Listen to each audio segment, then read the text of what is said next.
big game this past week and just makes this next one even bigger. So with that, I'll open it up to questions.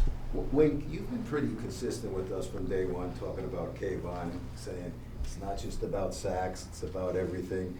And then you have a game like he had last week. Is that for you kind of a, I told you guys, I told everybody this is what it's about? Okay. No, it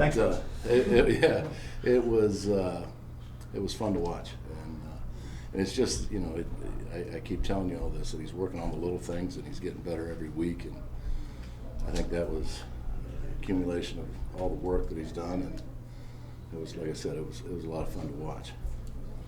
You got obviously the big splash plays, but it seemed like that whole defensive front everybody was making plays. They were. They did a nice job of rushing the quarterback, especially when we needed it, and you know, not just Kayvon, but Z's, and you know, getting back to Kayvon's. You know, obviously the sack, strip fumble, touchdown was a huge play for us, but an even bigger play, I thought, is when he was in coverage and came out of his coverage when the quarterback started scrambling and he tackled him on the 1 yard line down there. That was a huge play for us. And we always talk about, you know, there's going to be big plays in this game. You know, both sides of the football get paid. Just get them down to give us a chance to stand. And, you know, there was no play more evident than that one, that he gave us a place to stand, and we were able to come up with the stop. Wait, do you have a comp for Justin Jefferson? You like giving a little historic? Well, I told the defense, I said that, you know, he's one of the top 2 receivers in this league, and he's not number 2. So he is. He's had a phenomenal year. Their whole offense has. It's one of those things that they throw him the ball and he could be in double or triple coverage and he still catches it. So I know it's fun for the fan to watch. It's not very fun for the defensive coordinator to see. Did you trying to stop him one-on-one, you know, with one guy? Is that just like something you can do in this game? I don't want to say you can't do it, but it's like I said, you can double and triple team him and he still catches the ball. So if you are going to any type of one-on-one situation, you better pick the right spot to do it. So you know, I think that you got to keep things spinning for Kurt, you know, back there, because if you just sit in one simple front and coverage, he'll tear you apart.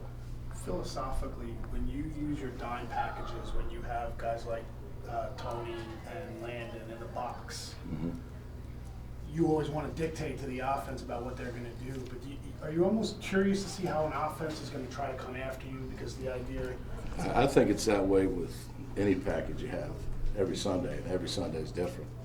So, you know, you just put the best matchups out there that you think you have, and see how you can attack it, you know, attack the offense. So you're curious to see, especially with the way we attack protections, of what they're going to try to do to limit our success of hitting the quarterback. So it's one of those things that each package we throw out there initially, that's our first thought, to see how they react to it. because traditionally the idea is if you put smaller players in the box, that a team's going to look to overload and try to show that you can't stop the run. But that give and take is chances you have to take, right? Right. Landon played some snaps though, just at inside linebacker in the base or the nickel. Like, how did he hold up? Like, can he hold up more than we did? Like, what did you think? Oh yeah, I think so. I think I think he had one misread out there, which is, you know, kind of expected a little bit because it's been so long since he's played, and but I thought he did a nice job, and excited to see where it goes, moving forward.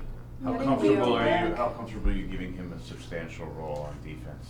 Very comfortable. Knowledge-wise? Yeah, very comfortable. At that linebacker spot? Right, yeah. very comfortable. Yeah. You mentioned the front, obviously, getting Leo back. What did you see this past week, I guess, different with the growth of Kayvon and Dex and getting Aziz in there too? Well, I think that, the players like Leo and the rest that you mentioned is a problem when they're all out there, because you can't just, if Leo's not out there, there's four hands going on Dex all the time. And, now they got to deal with Leo on the other side, being a single block guy. I think that creates issues. Plus with what you said with the guys on the edges, The thing that's beautiful about the guys on the edges is, the relationship they have with Drew, and it's like they they have a mindset that they're always trying to improve, and that's exciting when you have two guys that are 22 years old on the edge, and they're looking to get better every day. You know, they have that growth mindset, if you will, as outside backers, and then the inside guys, they're having a lot of fun. When Dex and Leo are playing together, you can see it. They have fun playing together, and it's fun to watch. That's kind of how you drew it up in the off season and the preseason. Oh, yeah. To have those Yeah. 4 guys, you had to wait 3.5 months for it to Right, click. right. Is that hard? Thanks for bringing it up. No, it's not hard. It's not hard. Not, you know, I mean, it was hard not having them in Yeah. there, but having them all in there is fun. Wink, what kind of message did the comeback the Vikings made last week allow you to give to your team? I mean, everybody sees it. It was first in NFL history, right? And that just tells you how explosive their offense is. It's going to be a great challenge. They mentioned getting those 4 guys up front back. How much do you allow yourself to think about, okay, now if we get the guys on the back end back, and what this defense would look like if you had Adoree and X back there with those guys now? You don't have enough time to think about it right now because you're planning for the next game. But, it would be nice to have them all out there. Would you agree with this, that, you run a defense, there's a lot of different personality up to you. So if you know you have this is my number 1 cornerback, and he's really good. So if you have a guy like Jefferson, you say, okay, I can kind of put him there and maybe give him some help, but you don't really have that right now. Would you agree with that? And so it makes it more of a gang mentality sort of thing? Yeah, I think that's a fair assessment to it. That even you could go this way with it too, is you could put your second best corner on him and always have a safety over the top of him, which a lot of people do, and then single up the other guy. So it's like I said, you got to keep the gumball spinning. Kevin does a great job calling the offense.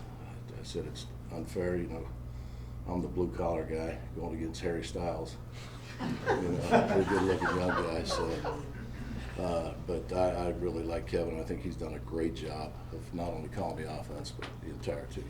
You spoke pretty highly of Tay early in the season, and how did it go south so fast? Where you went from playing a snap to no longer on the team? Yeah, I think that it was one of those things that it just didn't work out. With the expectation of execution and things that just kept building up, and you want to give a guy time to correct it, and we just didn't have the time for him to correct it. Where is the ceiling for Kayvon? I have no idea. I don't want to put a ceiling on him. I don't, because that's how special I think he is. Both he and Z's both. When you have a number of explosive receivers on the other side, and you have a veteran quarterback who doesn't move as well as he might have, or he used to, I mean, is it more important to get pressure? I think that you got to have the right time to hit the pressure, and you got to keep them guessing. But like I said, if we just let him sit back there and they block up our front 4, we'll be in for a long day, because you can only cover them so long, especially 18. Let's don't forget about Thielen either. They got 3 receivers playing at a very high level. How difficult are those plays that Kayvon makes where he's chasing guys downfield like 20 yards? I mean, he made about 3 tackles that way. Yeah, but I think difficult, or is it your standard of how you run at the football? I think that, and he can run, so it really sticks out. But, I think since day one we've talked about getting to the football and running to the football and practicing hard, and it becomes a habit. And then when you have a player that doesn't, he stands out like a sore thumb, that doesn't run to the football. And, especially this time of year, like I said, just give us a place to stand. That third guy that's there, that's busting his tail to get there, could recover a fumble that gets, knocked out like Leo did, down there in the red zone in Washington. Do you show the team those clips? Oh yeah, when they happen? Sure we do. Did you think of growing your hair along when you guys are struggling a bit? What's that? Did you think of growing your hair along when you guys are struggling a bit? No. No, I didn't. Obviously, I'm no male model, so. Oh, Dave's. Oh, like Dave's did. I think he's asking what do you think of Davis' new look? It's different. He looks faster.